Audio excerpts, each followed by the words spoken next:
देश के प्रधानमंत्री हमारे जुमलेबाज हर जगह पर झूठ बोलते चले आ रहे हैं कि जिस वक्त इन्होंने 2014 में शपथ ली थी तो इन्होंने कई घोषणाएं की थी कि आज हम भ्रष्टाचार खत्म कर देंगे, काला धन लाएंगे वापस।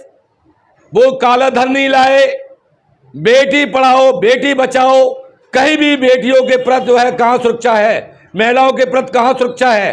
मोदी जी कहते कुछ हैं लेकिन करते कुछ हैं। आज ये आरएसएस की गोद में बैठे हुए हैं। इन्होंने जो है नीचा दिखाने के लिए संविधान की धज्जियां उड़ा रही है और नया संविधान लागू करने जा रहे हैं। राष्ट्रीय बहुजन कांग्रेस पार्टी इस बात को संकल्प लेती है कि हम जो है देश में घर घर जाकर के जनता को जगाने का काम करेंगे।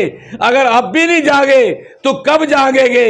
इन्हें 2024 में ऐसे सबक सिखाना होगा। और हम ये बार बार जनता से अपील करते हैं कि एक मंच पे आकर के इनके ईवीएम मशीन को भी रोको। अगर ईवीएम मशीन नहीं रोकोगे, क्यों ईवीएम मशीन के दम पे आप देश के प्रधानमंत्री बने बैठे हैं। सच्चाई ये है, अगर सच्ची ईमानदार अगर हमारे प्रधानमंत्री हैं तो ईवीएम मशीन एक तरफ रख दो, बैलेट पेपर से चुनाव करवा दो। उन्हें अपनी औकात का पता लग जाएगा कि वास्तव में राष्ट्रीय बहुजन कांग्रेस पार्टी ने जो कहा था वो। गृह मंत्री हमारे देश के जो बंदा तली पार है वो क्या कर सकता है? उनके पास इतने मुकदमे लगे हुए हैं। गुजरात में जाके वो कंडीशन हो चुकी। हमारे राजनाथ सिंह गृह मंत्री थे। अगर सच्चे और ईमानदारी के साथ होना चाहिए था तो हमारे गृह मंत्री राजनाथ सिंह होते।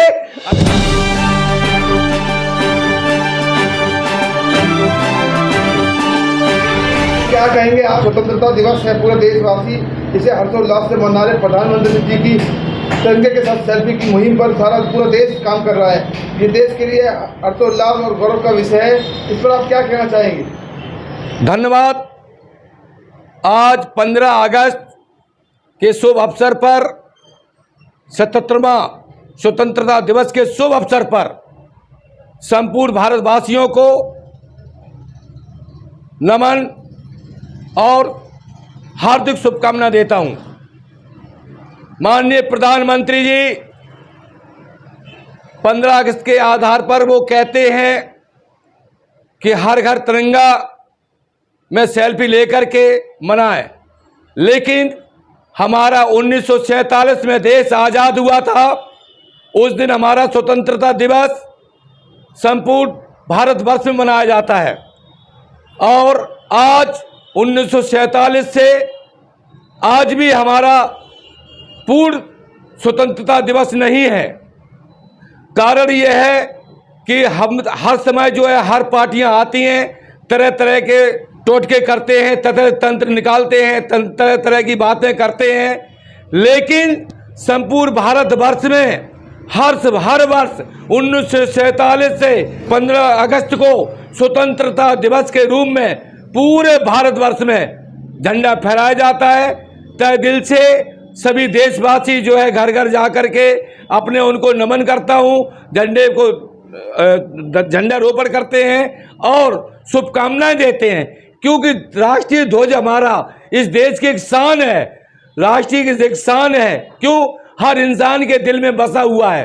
तो ये भारतवर्ष का राष्ट्रीय शान हमारा राष्ट्रीय ध्वज है, जिससे 15 अगस्त 1923 को स्वतंत्रता दिवस पर संपूर्ण भारतवासियों को राष्ट्रीय बहुजन कांग्रेस पार्टी की तरफ समस्त कार्यकर्ता गणों की तरफ से हार्दिक शुभकामनाएं देता हूं। क्या कहेंगे आप? बड़ा ही गर्व का विषय है। प्रधानमंत्री जी फिर से लाल किले से उन्होंने आज अपनी स्पीच दी और देश को स्वतंत्रता दिवस मनाने की इस मुहिम पर काम करने के लिए कहा। देखिए, देश के प्रधानमंत्री हमारे जुमलेबाज हर जगह पर झूठ बोलते चले आ रहे हैं। सबको दिखाई दे रहा है कि जिस वक्त इन्होंने 2014 में शपथ ली थी तो इन्होंने कई घोषणाएं की थी कि आज हम भ्रष्टाचार खत्म कर देंगे, काला धन लाएंगे वापस। वो काला धन नहीं लाए। बेटी पढ़ाओ बेटी बचाओ, कहीं भी बेटियों के प्रति जो है कहां सुरक्षा है, महिलाओं के प्रति कहां सुरक्षा है।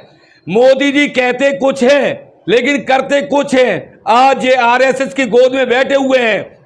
क्यों कि नागपुर में जो रिमोट कार जो बैठे हुए भारत मोहन भागवत जी, वो जिस तरीके से जैसे कहते हैं, इसमें हमारे Dalit, SC ST OBC minority cell के लिए, सभी के लिए हमारे इन्होंने जो है नीचा दिखाने के लिए संविधान की धज्जियां उड़ा रही है और नया संविधान लागू करने जा रहे हैं। लेकिन राष्ट्रीय बहुजन कार्य पार्टी इस बात को संकल्प लेती है कि हम जो है देश में घर घर जाकर के जनता को जगाने का काम करेंगे। अगर अब भी नहीं जागे तो कब जागेंगे? इन्हें 2024 में ऐसे सबक सिखाना होगा। और हम ये बार बार जनता से अपील करते हैं कि एक मंच पे आकर के इनके EVM मशीन को भी रोको।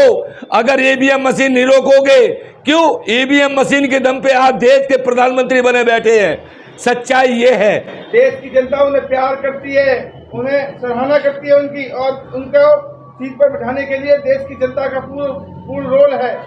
ये देश की जनता जुमलेबाज प्रधानमंत्री को राग नहीं करते कि उन्हीं के जो लोग होते हैं उनको पैसे खरीदे जाते हैं। ये गोदी मीडिया जो है उनको उजागर करते हैं कि भाई ये किया वो किया, लेकिन करोड़ों रुपए उनको दिया जाता है इनकी गोदी मीडिया को। लेकिन वही लोग कहते हैं, लेकिन नीचे हमारे दलित, SC ST OBC के माइनॉरिटी सेल के लोगों के लिए इतनी मुसीबत खड़ी करी। 2016 में नोटबंदी की, कई कुछ कोरोना लाए, कई कुछ लाए, लेकिन देश के इन्होंने हालत वो बिगाड़ दी है। कम से कम 15 वर्ष तक जनता लगी रहेगी, फिर भी अपने घर की रोटी नहीं सेक पाएंगे। आप उनकी आलोचना करें, पूरे देश विदेश में उनका डंका बज रहा है और पूरे देश में पहली पसंद बने हुए हैं पूरी जनता की। देखिए, सबसे बड़ी बात यह है कि देश विदेश में कम से कम अदर कंट्रियों में बाबा भीमराव अम्बेडकर के सपनों को पूरा करने के लिए लोग लगे हुए हैं। लेकिन आज भारत देश के अंदर जब इन्होंने नया संविधान बना, नया मतलब जो संसद भवन बोला था, उस दिन उनको बाबा भीमराव अम्बेडकर की स्टेनो क्यों नहीं लगवाई, इन्होंने सिंगुन क्यों लगवाई? इनको एहसास हो गया उसी दिन कि बाबा भीमराव अम्बेडकर के सपनों को जो है इन्होंने संविधान को छेड़छाड़ किया है। लेकिन भारत में इस तरीके से विद्रोह पैदा हो रहा है, जो कि मणिपुर में माता बहनें की इज्जत लूटी जा रही है। उस समय मोदी जी और गृह मंत्री चुप बैठे हुए हैं। इसी तरीके से नूह में ऐसी घटना हुई है, जो कि ऐसी घटना में जाकर के मौके पर जाकर देखना चाहिए था। लेकिन आज देश की जनता को जाग चुकी है, लेकिन ना मालूम डर के मारे CBI और ED और इनकम टैक्स की वजह से डर के मारे इनको मुंह नहीं खोलना चाहते हैं। लेकिन राष्ट्रीय बहुजन कार्य पार्टी ने चैलेंज किया, संकल्प लिया है कि हम हमेशा बोलते रहेंगे और आज भी बोलते हैं।